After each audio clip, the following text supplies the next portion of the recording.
Well, I think I'm going to try to tackle most of these issues in my dialogue with you today. Thank you for having this. And how I'm going to tackle these issues in my dialogue, I'm going to use my personal experience. I'm going to use the things I've already done on these issues. My opponents are going to talk about, we need to do this. We need to do this. We need to do this. We all know what we need to do. But when you're looking at who should do it, I always told in politics, go by people's record. What have they done? What have they produced? What have they fought for? What have they stood for? Not just what we need to do, but what have we done that person, he or her, have done about those issues already. I got into politics. I came back home.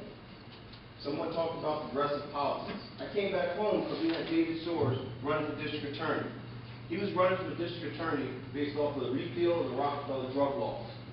I didn't come back home just to get into politics. I came back home because I saw a young man who was running on an unjust law. And I knew if he won, it would begin to change that law. And it has.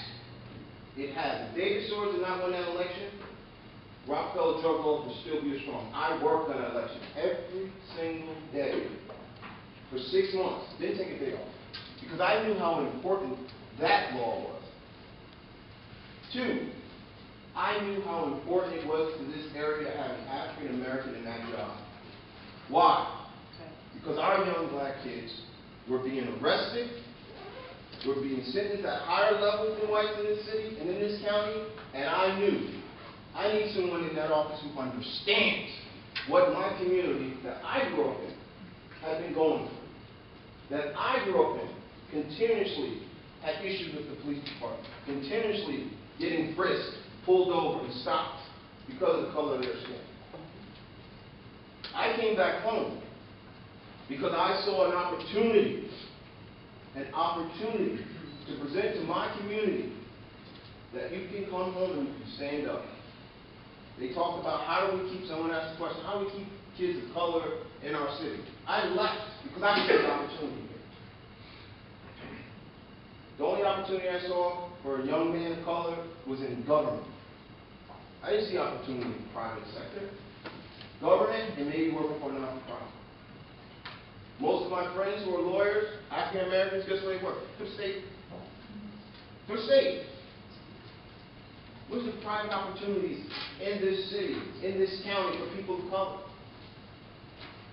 We want to grow our city. Diversity is the key. And not just say it, but celebrate it. Celebrate it. When I ran for city council a year after electing David Soares, I ran on the vacant abandoned buildings issue. Vacant lots as well. Let's not forget. I wanted to know in the community I grew up in, and when I came back home, why did I see the deterioration in my community? So I didn't just talk about it. I ran on that issue.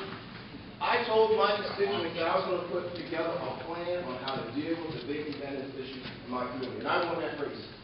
I put a 12-point plan together and submitted to the council and the mayor's office. I saw what glaring things. 1, there didn't seem to be a way that people who lived in those neighborhoods could put the sweat equity into those homes. There didn't seem to be a way where the city began to look at, maybe we want a bond to help some of the people live in those local neighborhoods, to give them the startup money to build those vacant buildings. When I looked at the law, the fines were so low, provided no incentive for the city to go after those vacant abandoned landowners. And I was told over and over, we can't find them. So I did. So we found them. We found them in my community. I sent letters, emails, phone. We found them. That was part of my 12-point plan. Sweat equity into those buildings. Having a registry where people in those communities who had certain skills and needed other skills to begin to possibly train them. And I heard a gentleman talk about vacant lots. Vacant lots were key in this. Why? Because we were tearing down buildings in my community so fast, I said, we can't have this happen. So what we're going to do with the vacant lots? Take us to 2 we left. I met with him. He said, Mr. Ellis, we have an agreement with the city. We want to put homes on those vacant lots, two-family homes where somebody lives in one and they rent out the other. That was part of my plan. Didn't happen, because why? I wasn't there. I couldn't make it happen. I could make an argument. I had a plan, but I couldn't make it happen. Not only were those homes going to go up, they were going to be built by people in those neighborhoods, which is going to provide training, job training, education, and a commitment in their own neighborhood. I heard somebody bring up about this woman right here. You brought up the Wade Center on the council. On the council. When I began to see things happening and building by Albany Housing Authority and going in our community, I went and said, wait a minute. Where is the representation in these communities? Where is it?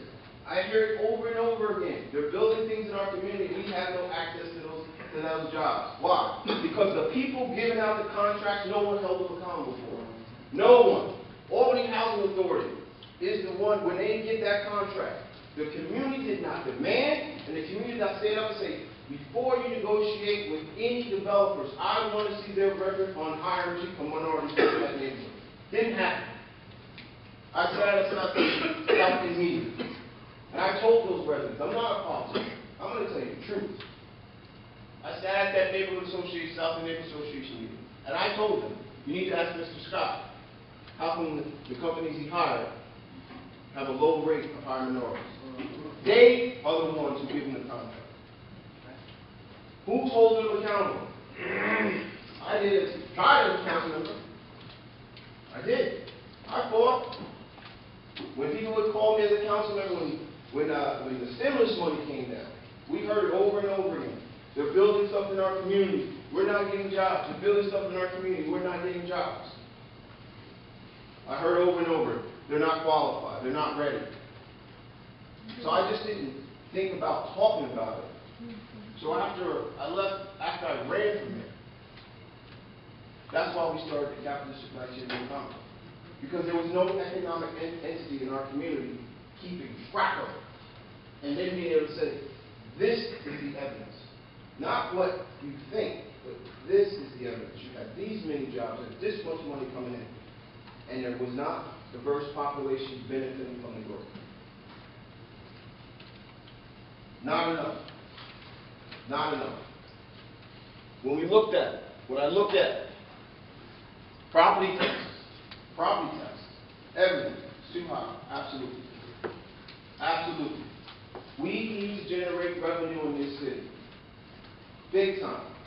Yes, we have to look at our budgets carved out. That's why, when I ran for mayor 4 years ago, I said we need to audit every city department to find out where money's going and what we need to do with money. When I ran, I talked about the mayor's salary. Absolutely. I said I would take a 20% pay cut because we had to start from the top. And I said that cut would go for 4 years, not 1 year. 4 years until if I was fortunate to get reelected. Then you look at a pay cut. And I'm telling you this, people, because a lot of these issues up here is not what I was saying. This is what I'm going to do. These are things I've already done. When we look at our school district, I was intimate with our school district and being a mentor inside those schools. Not just saying it, not going to a school board meeting, but being intimately engaged with the youth in the high schools and in our grade schools, and that is charter and public. Set an example for our young men and women in those schools, telling them how to do the things that you are in. You can do it. I do understand the challenges. We have many challenges. Gentlemen talked about mental health. When I was a family consultant, once again, not talking about it, but doing it, people. There's a difference. I was a family consultant. That was the biggest thing I saw in our youth. Mental health issues were not being addressed. Lack of money. Lack of professionals to service that large growing population of mental health issues within our community. There is a need for them. As mayor, I'm going to push for that. Why? Because we have trauma going on throughout these most challenged neighborhoods, and if we don't grab hold of it and deal with it, we lose another generation, and we can't afford it. Can't afford it. Now I want to back up about revenue. Absolutely, I'm in support of Aquarium. I'm also in support of having a community college in downtown, talking about those educational centers. Absolutely, I'm in support of that. Aquarium, not built by the state, not built by the city, built by private developers. We need revenue, people. It's got to be privately developed. We got to look at when that aquarium attracts people. Now we talk about our riverfront and our waterfront. Building activities down there where we have small businesses where people can walk and take advantage of our riverfront. However they want to do it, athletically, or just casually walking and having a dinner on the riverfront. Now with that aquarium, you surround it with those small businesses that generates revenue. Absolutely, we should have major department stores downtown. But we don't want major department stores that everybody won't shop. Because we do have a wage gap here, people. I heard somebody say earlier, Macy's. Yeah, Macy's is good if you can afford to shop there. But I don't want a department store where everybody can afford to shop there. And also, my ideas are my ideas. These are my visions for this city. Yes, if we're going to eliminate the emission and have a more environmentally safe city, we have to create a city that is walkable. In our most challenged neighborhoods, they have to get in the car for every basic service. That's why we started the chamber, to focus on the economic. When we talked about development, when I was on the council, and continue to talk about economic development, and those communities, they talk about affordable housing. They don't talk about having Starbucks there. They don't talk about having a roller rink there. They don't talk about those things. Having a cafe there. Talk about affordable housing. We need to make sure those communities are economically solid and can thrive and ride on their own. We have it in parts of the city. New Scotland, lovely over there. It's lovely. What happened to the other side?